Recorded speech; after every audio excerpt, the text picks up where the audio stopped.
ब्राह्मण देवता, अब मुझे आज्ञा दीजिए। अब मेरे अयोध्या के प्रस्थान करने का समय हो रहा है। महात्मा, मुझसे ऐसी कौन सी भूल हो गई जो आप मुझे अब अपनी सेवा से वंचित कर रहे हैं? आपकी रामचरितमानस की प्रतिलिपियां कैसे अदृश्य हो जाती हैं, इसका मुझे भी भान नहीं। कदाचित आप इसीलिए मुझे छोड़कर जा रहे हैं। नहीं नहीं विप्रदेव, अब ऐसा क्यों सोच रहे हैं? आपने भली भांति मेरी आवश्यकताओं को पूरा ही किया है। मैं इसके लिए सदैव आपका आभारी रहूंगा। तो फिर क्या कारण है? आप अकस्मात अयोध्या क्यों जा रहे हैं? मैं भगवान भोलेनाथ और माता पार्वती के निर्देशानुसार अयोध्या जा रहा हूं। वहीं जाकर प्रभु श्री राम के चरित्र को लिखूंगा। माता पार्वती और भगवान शिव जी ने मुझे साक्षात दर्शन देकर ही कहा। आपको भगवान भोलेनाथ ने दर्शन दिए? हे ईश्वर, आप साक्षात देवदूत हैं महात्मा। महात्मा, मैं तो आपके दर्शन पाकर धन्य हो गया। हे विप्रदेव, ये आपकी दयालुता है कि मुझ जैसे साधारण संत को आपने इतना सम्मान दिया। अब मुझे माता पार्वती और शिव जी के निर्देशानुसार अयोध्या के लिए शीघ्र ही प्रस्थान करना होगा। भगवान भोलेनाथ की आज्ञा को भला कौन टाल सकता है? परंतु मेरी आपसे एक विनती है। आप जब भी कभी काशी आए तो मुझे सेवा का मौका अवश्य दीजिएगा। अवश्य महात्मन, आपने मुझे आश्रय दिया, इसके लिए मैं सदा आपका आभारी रहूंगा। ऐसा कहकर मुझे लज्जित मत करिए महात्मा। सबको आश्रय देने वाले तो ईश्वर है। अब मुझे आज्ञा दीजिए विप्रदेव, अब मुझे प्रस्थान करना होगा।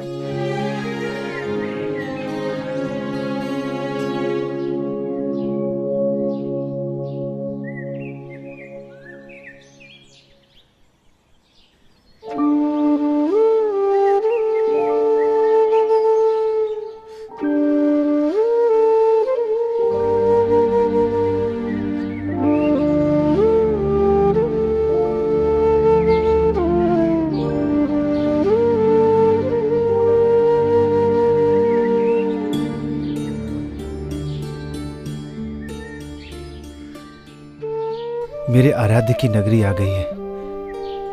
हे मेरे प्रभु श्री राम, आपका ये दास पुनः आपके पास आ गया है। आप ही यहाँ के राजा हैं। मेरे ऊपर सदैव अपनी कृपा बनाए रखिए प्रभु। प्रभु, मैं अयोध्या नगरी तो आ गया हूँ, किंतु अब यहाँ मेरे ठहरने का कोई स्थान नहीं है। मैं कहाँ जाऊँ? मेरे रहने का प्रबंध कहाँ होगा? भोजन इत्यादि की व्यवस्था कैसे और कहाँ होगी? यदि मुझे ठहरने हेतु उचित स्थान नहीं मिला तो मैं अपने प्रभु श्री राम का चरित्र कैसे लिख पाऊंगा?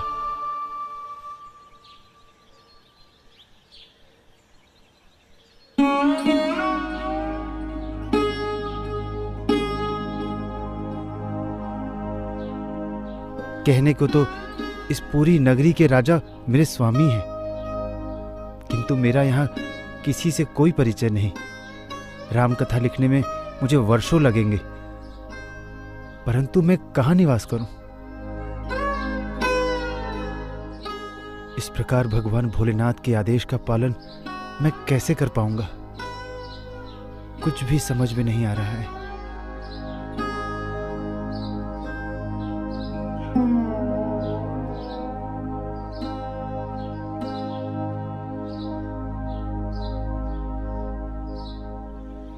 हे महात्मा,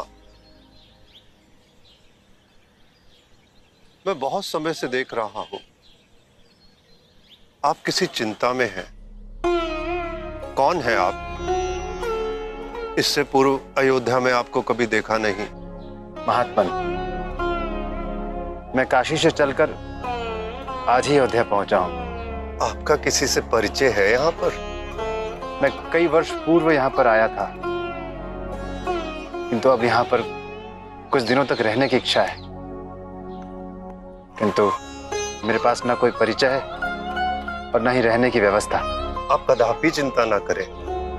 अगर आपके पास रहने रुकने की व्यवस्था नहीं है तो आप मेरे साथ चलिए। किंतु आप कहाँ चलने की बात कर रहे हैं महात्मन? यहाँ पास में ही हनुमानगढ़ी है, वहां एकांत वातावरण है, आपको कोई असुविधा नहीं होगी। आइए चलिए।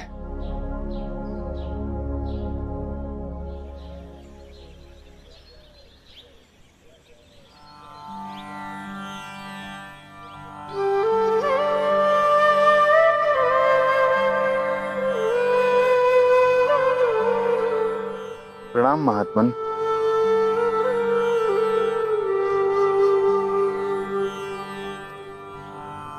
मैं आपको पहचानता हूं महात्मा। आप गोस्वामी तुलसीदास जी हैं। किंतु आप मुझे कैसे पहचानते हैं महात्मन? मैं तो पहली बार ही आपसे मिल रहा हूं। आज से कई वर्ष पूर्व मेरे गुरुदेव यहीं निवास करते थे। एक दिन जब गुरुदेव अपनी देह त्याग कर गुरुधाम जाने लगे तो मैंने उनसे कहा, गुरुदेव मैं भी आपके साथ चलता हूं। मैं यहाँ रहकर क्या करूंगा? इतनी अपार श्रद्धा, आप धन्य हैं महात्मन। मेरे गुरुदेव ने बताया कि अभी तुम्हारा दायित्व अधूरा है। कैसा दायित्व महात्मन?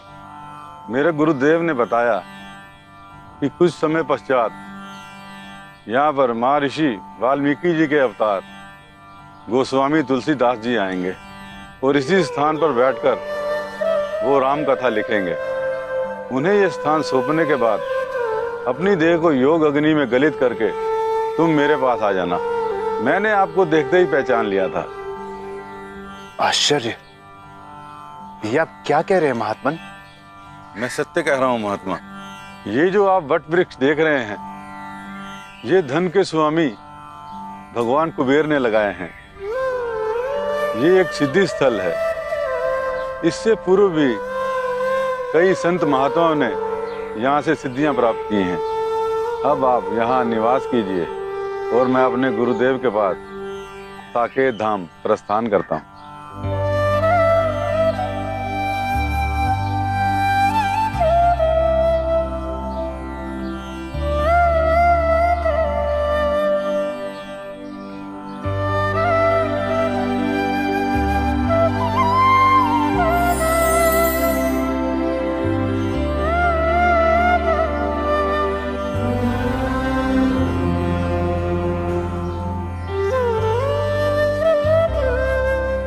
मेरा भी दायित्व पूर्ण हुआ। अब आप यही निवास करिए, मैं आपके लिए कुटिया का प्रबंध करता हूं। जैसी प्रभु की इच्छा, सब उनकी ही माया है।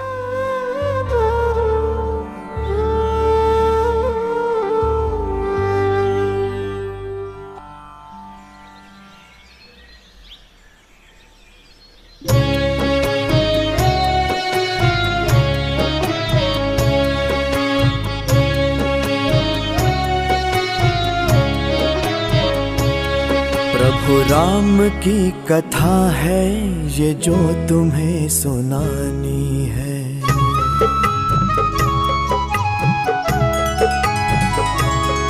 प्रभु राम की कथा है ये जो तुम्हें सुनानी है। जो इसे समझ गया वो जग में बड़ा ज्ञानी है। प्रभु राम की कथा है ये जो तुम्हें सुनानी है।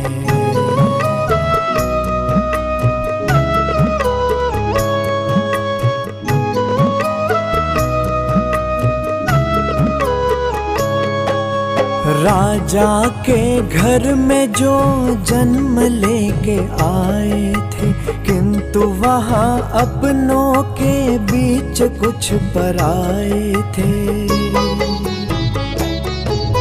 राज तिलक राम का उन्हें रास नहीं आया। प्राण दे के दशरथ ने जब वचन निभाया। माता की इच्छा जिसने हंसी हंसी मानी है।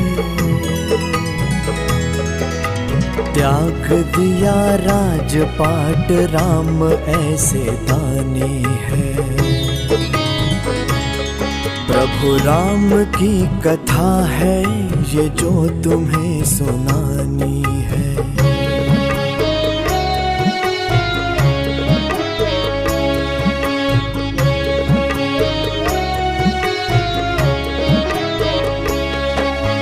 पत्नी और अनुज के साथ वन की राह चल दिए, मित्र बने सुग्रीव तो उनके दुख भी हर लिए।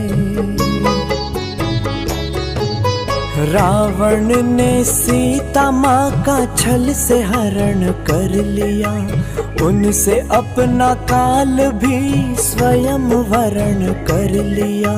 पवन पुत्र ने जाकर लंका दहन कर दिया, सदा रहोगे विजेता राम जी ने वर दिया। धर्म जिनकी मर्यादा, मीठी जिनकी वाणी है। प्रभु राम की कथा है ये जो तुम्हें सुनानी है।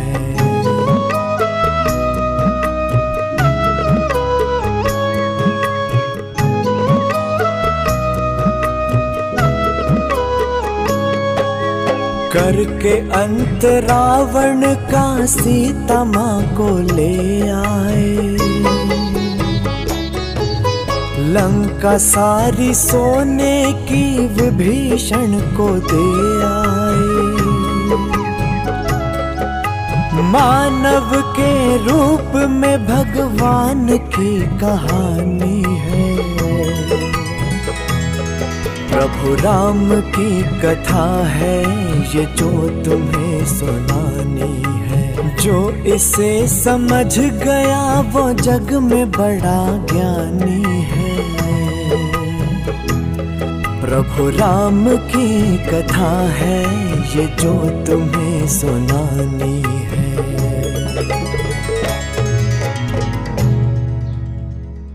बोलो सियावर रामचंद्र की जय, पवन सुत हनुमान की जय।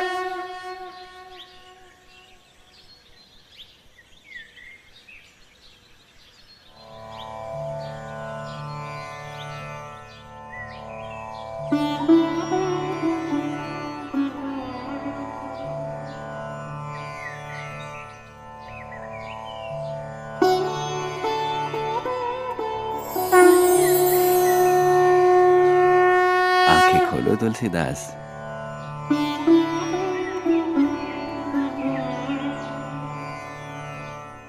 हे राम भक्त हनुमान, आपको बारंबार प्रणाम।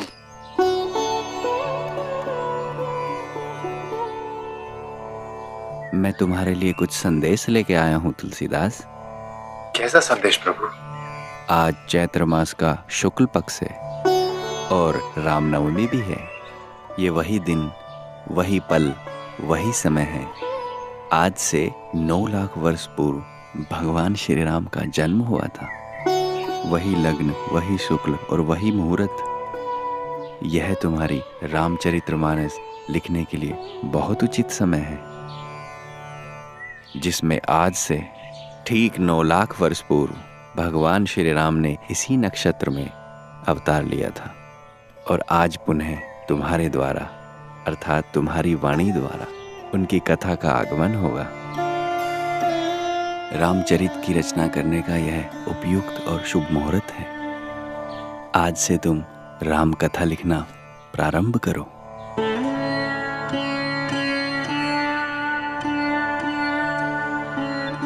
अपने आराध्य प्रभु श्री राम के अवतरण दिवस पर उनके चरित्र को लिखने जितना शुभ दिन और क्या हो सकता है प्रभु। हे पवन पुत्र, आपको बारंबार प्रणाम। मैं सदैव आपके निर्देशों का पालन करूंगा। अब तुम्हें प्रभु श्री राम का वही चरित्र लिखना है जिसे तुमने शिव जी के कथन अनुसार अपने गुरुदेव से बाल्यकाल में सुना और समझा था, जो तुम्हारे हृदय में बसा हुआ है। मेरा आशीर्वाद सदैव तुम्हारे साथ है। प्रणाम प्रभु।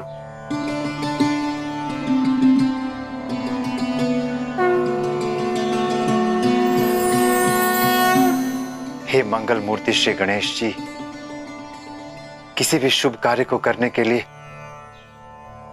आपकी कृपा और आशीर्वाद की आवश्यकता होती है। मैं अपने आराध्य प्रभु श्री राम के चरित्र को लिखने का प्रारंभ करने जा रहा हूं। मुझे आपकी और माता सरस्वती की कृपा की आवश्यकता है। ये सब आप दोनों की कृपा से ही संभव है।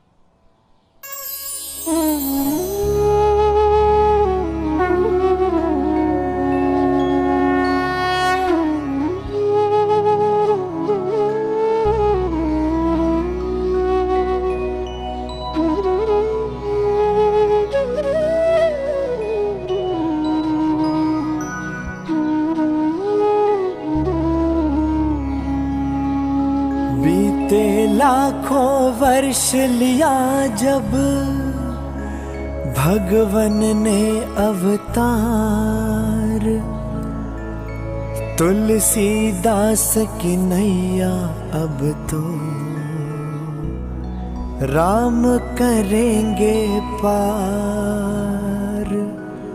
देवों ने आशीष दिया ये सबसे बड़ा त्योहार। रामचरित को लिख कर होगा भव सागर ये पार। तुलसी लिखते रामचरित, नहीं समय का भान। दास बने हैं राम के ऐसे, जैसे श्री हनुमान। पुरुष की क्या है मर्यादा, रखा कथा में ध्यान। पुरुषोत्तम का चरित्र ये पढ़कर होगा निज कल्याण। जीवन के हर कठिन समय में देगा सच्चा ज्ञान। रामचरित मानस धरती पर होगा ग्रंथ महान।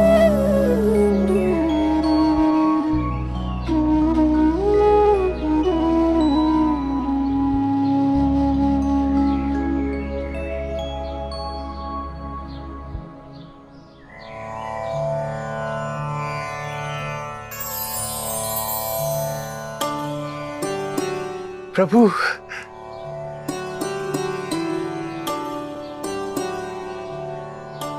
हे मंगल मूर्ति गणेश, आपको मेरा प्रणाम। सदा सुखी रहो तुलसीदास। तुमने एक ऐसे ग्रंथ की रचना की है जिसे युगों युगों तक मानव जाति का कल्याण होता रहेगा। समाज और मानव इस ग्रंथ से प्रेरणा लेकर अपने कर्तव्य का निर्वाह करेंगे। श्री रामचरित्र मानस की रचना करके तुमने अपना स्थान स्वर्ग में सुनिश्चित कर लिया है। स्वर्गलोक के देवता भी तुम्हारे द्वारा रचित श्री रामचरित्र को पढ़ना चाहते हैं। मैं श्री रामचरित्र मानस की 5 प्रतियां लिखकर दिव्यलोक लेकर जाऊंगा, ताकि देवताएं भी इसे पढ़कर अपना उद्धार कर सकें। इस ग्रंथ को लिखकर तुमने समस्त मानव जाति और देवताओं दोनों पर उपकार किए हैं। वे सदैव तुम्हारे ऋणी रहेंगे तुलसीदास। हे प्रभु, ये भगवान भोलेनाथ और प्रभु श्री राम की कृपा है। उनकी कृपा से ही ये मैं लिख पाया हूं। इससे बड़े सौभाग्य की बात और क्या हो सकती है। जैसी आपकी इच्छा भगवान। सदा सुखी रहो तुलसीदास।